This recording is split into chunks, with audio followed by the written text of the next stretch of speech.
Broadcasting live from the Newsmax studio in New York City, here is Steve Malzberg. One night after George went to bed, Lynne Cheney, Condi Rice, Karen Hughes, and I went to Chippendales.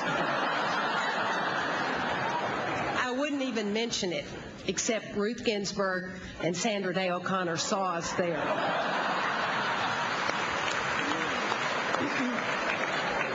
I won't tell you what happened, but Lynn's Secret Service code name is now Dollar Bill.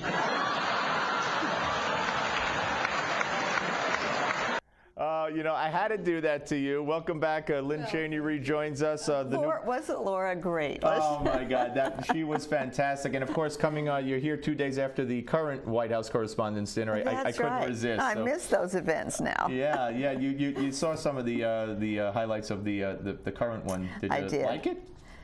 Actually, well, I thought it was funny, but actually that whole event is so Washington-centric, so kind of self-inflated that even when we were in the Naval Observatory in Power, I wasn't always so anxious to go. I can imagine. Sure, I can imagine. Well, we're talking about Lynne's book, James Madison, A Life Reconsidered, here on the Steve Malzberg Show. And let me ask you about James Madison's relationship with Thomas Jefferson. Well, the two were friends. Jefferson was the senior. He was 8 or 9 years older. But Madison was as essential to Jefferson as Jefferson was in many ways to Madison.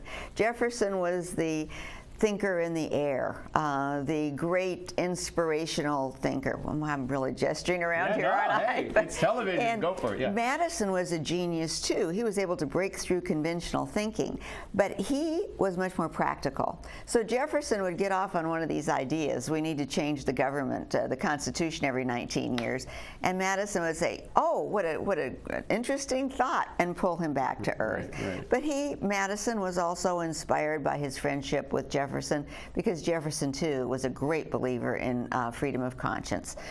What you believe is what you believe, and nobody has any right to tell you what you should believe that is in conflict with what you really think. I would imagine that both gentlemen would be in favor of the Supreme Court ruling yesterday with regard to 5-4 ruling in favor of allowing prayers to be said, or a prayer to be said at the beginning of a town council or town hall meeting. It originated in Greece, New York, and the dissent was vehement, led by Elena Kagan, but Justice Kennedy saying that it's not so much about religion in a case like that. It's American tradition, and nobody's preaching there. They're just continuing an American tradition, and it's so refreshing to hear in this day and age under this administration that those words, American tradition, coming from the Supreme Court of the United States. Well, Madison and Jefferson both felt strongly that the state should be secular. It should not be a religious state, as we've seen countries around the world have such trouble with that.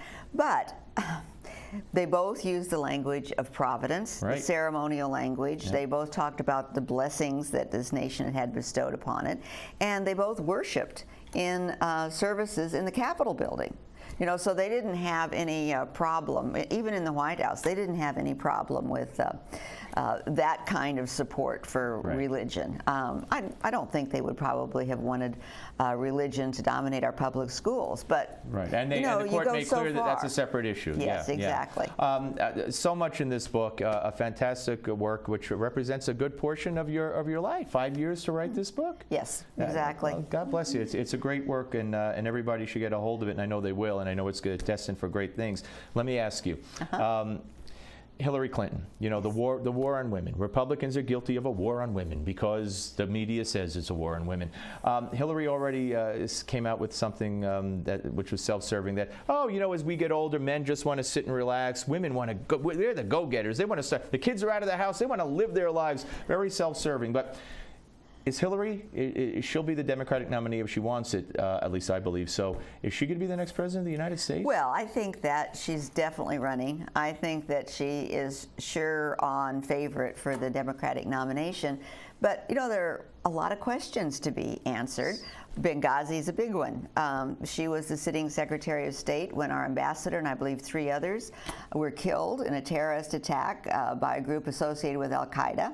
She attributed it to a video, and then she later said, what does it matter? What difference does it make? I know. I think that video of, you know, what difference does it make? That video will haunt her. Who do you see on the Republican side? Who do you might you like on the Republican side? At this point, there are just so many fellows out there I like. We have no women at the top of our list this year, but there are some coming along. Susana Martinez in New Mexico. Sure. Yeah. She is terrific. So I think we've got a good bench, and I'll be interested to see how it works. And a poll yesterday, 65%, I don't know if I said this already, but 65% of Americans, in addition to the congressional ballot, 65% of Americans said in 2016 they want a president that will take the country towards different policies than Obama. 65, That's interesting. Yeah, very interesting. I don't know how Hillary will run against Obama while also running for president. That should be fun, I guess. But could she win? I mean, yeah. Well, I don't think that the fact she's a woman is the hindrance. I think it's her policies that will be. Is it a positive, though, that she's a woman? I mean, that helps her?